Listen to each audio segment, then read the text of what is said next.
Bonjour à tous, c'est Séverine, bienvenue sur Trouver la paix et la joie. J'espère que vous allez bien.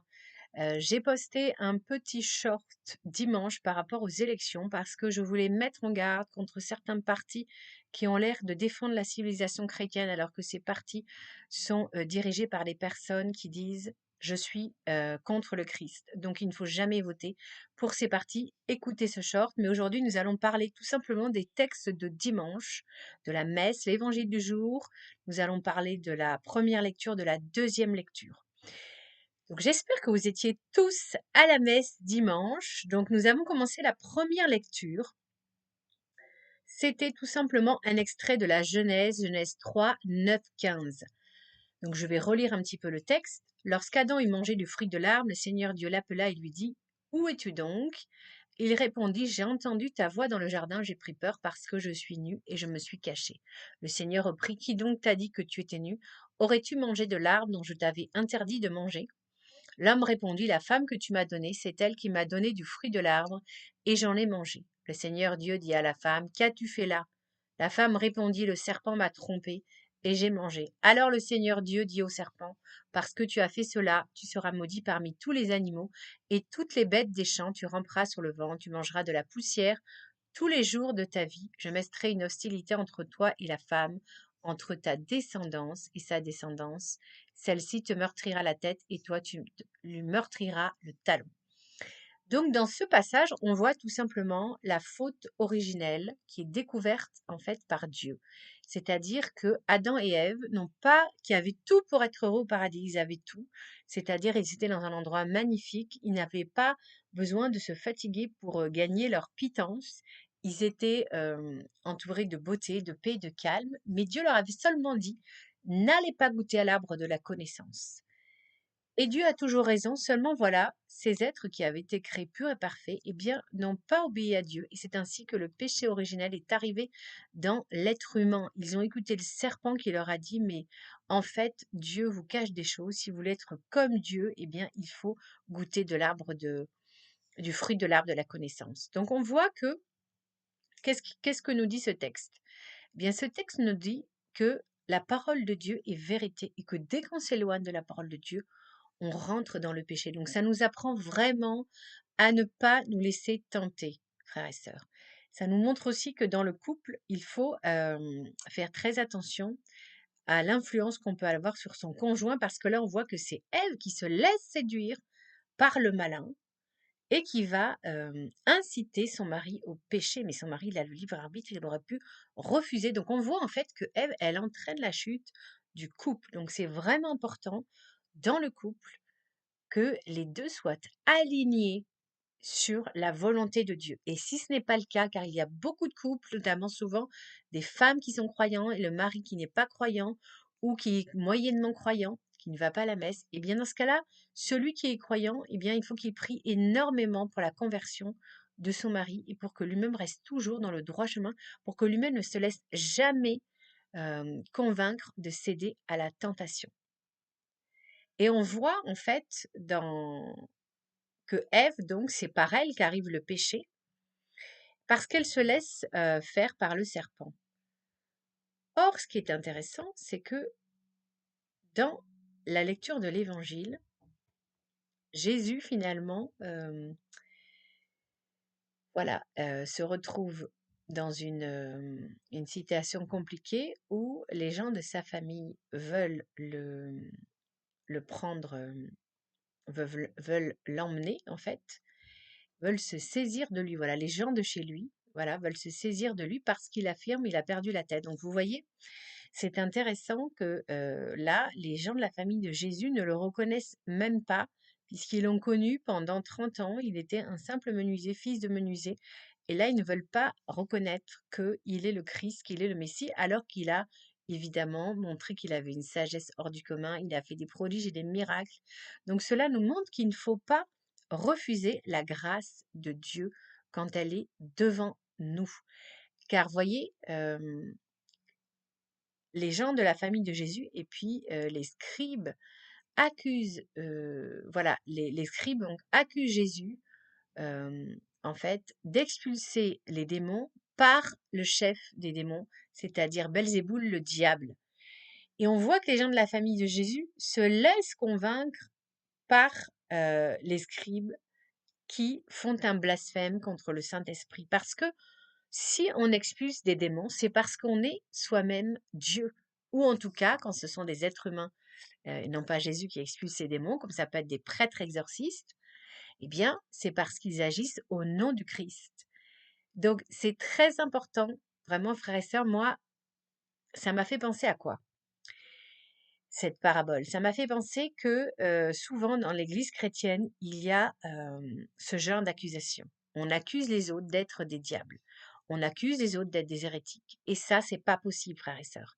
Et je m'adresse particulièrement aux protestants euh, et notamment aux évangéliques qui passent leur temps à insulter les catholiques et à nous dire que parce qu'on prie Marie, on prie le diable.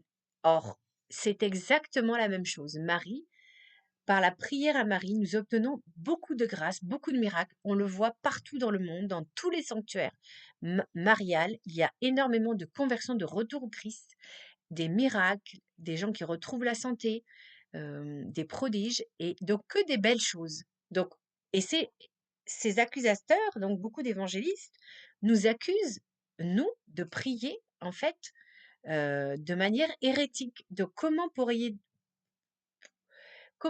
ose-t-il accuser Marie, la mère de Dieu, finalement, d'être l'instrument du diable?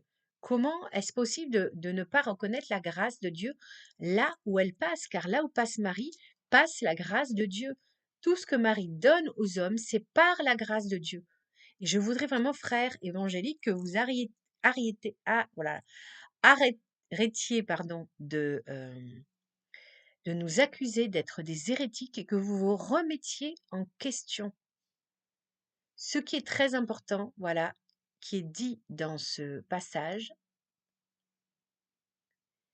quand Jésus dit celui qui fait la volonté de Dieu, celui-là est pour moi un frère, une sœur et une mère. Ça veut dire quoi? Ça veut dire que à partir du moment où l'on prie Dieu par l'intermédiaire de Marie, que l'on obtient des grâces, des retours à Dieu, eh bien on fait la volonté de Dieu. Donc tous ceux qui nient ces miracles, tous ceux qui nient ces guérisons, tous ceux qui nient ces conversions, parce que eux ils sont évangéliques et qui ne prient pas Marie, eh bien ceux-là ils font un blasphème contre l'Esprit Saint.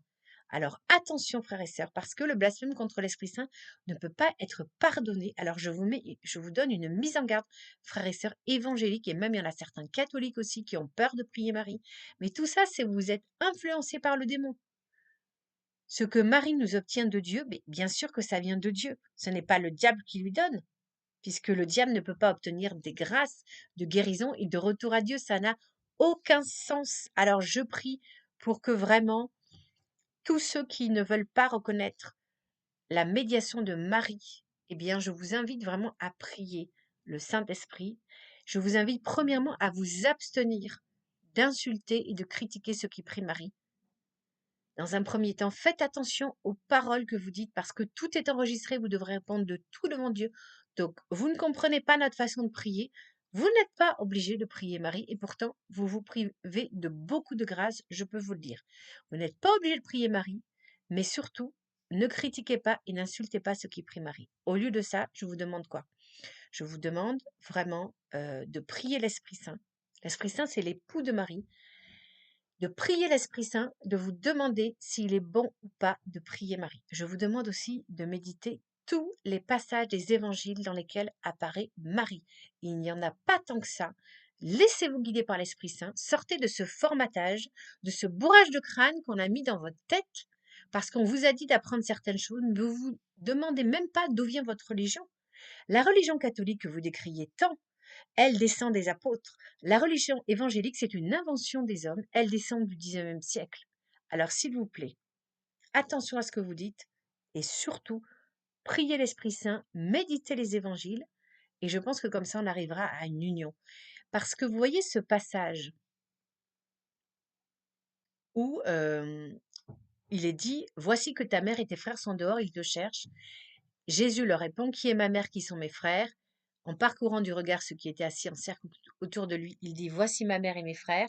Celui qui fait la volonté de Dieu, celui-là est pour moi un frère, une sœur, une mère. Beaucoup ont interprété de manière totalement erronée cette phrase comme une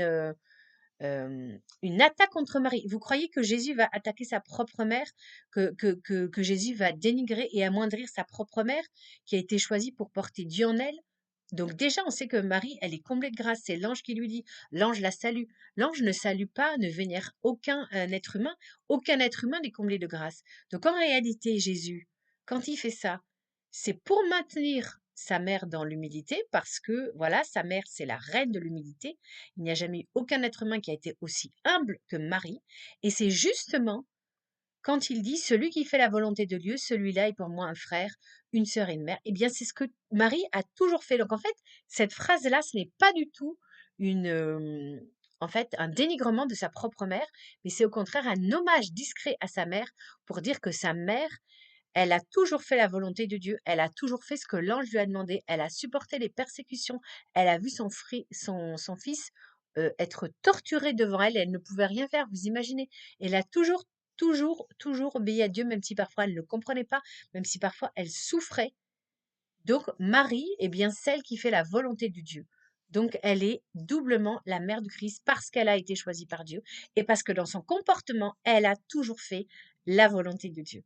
Voilà, donc je vous propose, frères et sœurs, que nous terminions ces méditations sur l'évangile du jour par un Notre Père, qui est la prière que au moins tous les chrétiens prient. Et s'il y a des évangéliques qui m'écoutent, j'espère que vraiment ils vont changer leur attitude, leurs préjugés vis-à-vis des catholiques et surtout vis-à-vis de Marie, notre mère à tous. Notre Père qui es aux cieux, que ton nom soit sanctifié, que ton règne vienne, que ta volonté soit faite sur la terre comme au ciel. Donne-nous aujourd'hui notre pain de ce jour. Pardonne-nous nos offenses, comme nous pardonnons aussi à ceux qui nous ont offensés. Et ne nous laisse pas entrer en tentation, mais délivre-nous du mal. Amen. Merci frères et sœurs pour votre fidélité. Bienvenue aux nouveaux abonnés. Pensez à activer la petite cloche. Et je vous dis à mercredi pour un nouveau podcast. Soyez bénis.